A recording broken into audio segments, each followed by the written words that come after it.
Her death wasn't for no reason. Taylor Sheridan's 1944 update makes Alex's fate a worse mistake than Kevin Costner leaving Yellowstone. Was this the path Taylor Sheridan had in mind for this beloved character, or was this just another misstep in an otherwise carefully crafted world? Sometimes life hands you lemons, and sometimes it hands you the sourest of oranges. Taylor Sheridan's decision to kill off Alex in 1923 left fans with more than just a bad aftertaste.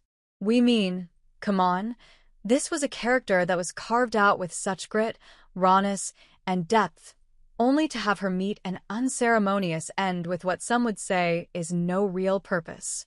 While Elsa's death in 1883 was pivotal, pushing the narrative of the Dutton Ranch forward, Alex's demise just feels unnecessary. For many of us, there's a real question here.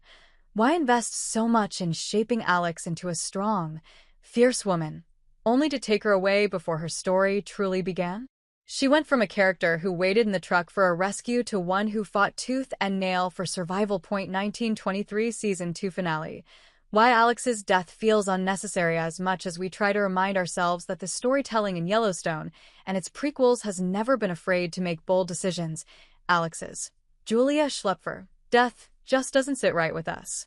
Sure, Elsa's death in 1883 set the stage for the legacy of the Duttons and their ranch, but Alex's death feels like a punch below the belt without a real payoff. Maybe it's because she was one of the few characters in 1923 that had real promise, offering not just strength but a future with Spencer, a chance to solidify the modern family of the Duttons. Taylor Sheridan had one chance to tie her fate into a meaningful narrative that could potentially push the Yellowstone universe forward.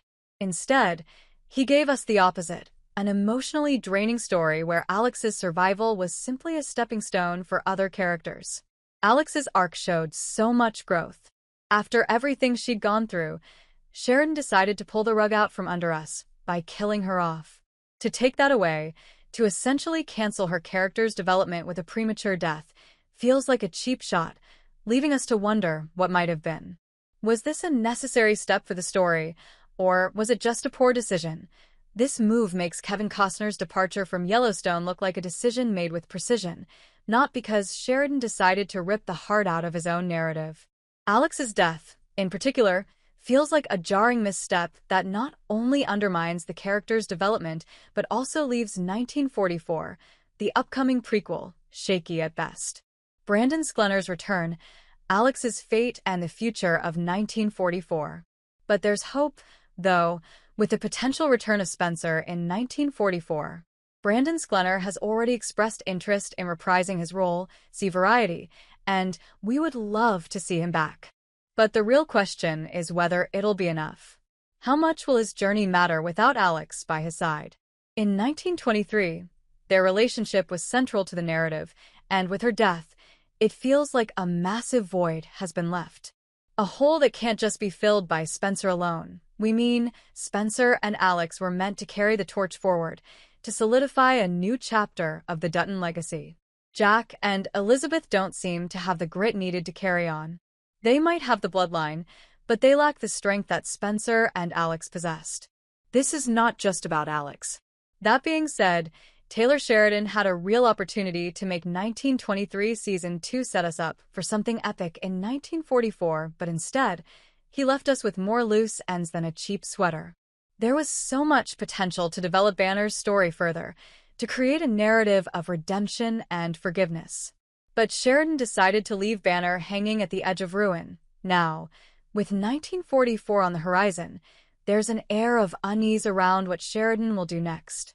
Will he pick up the pieces from this mess, or will he continue to weave a story that leaves us second-guessing every move he makes?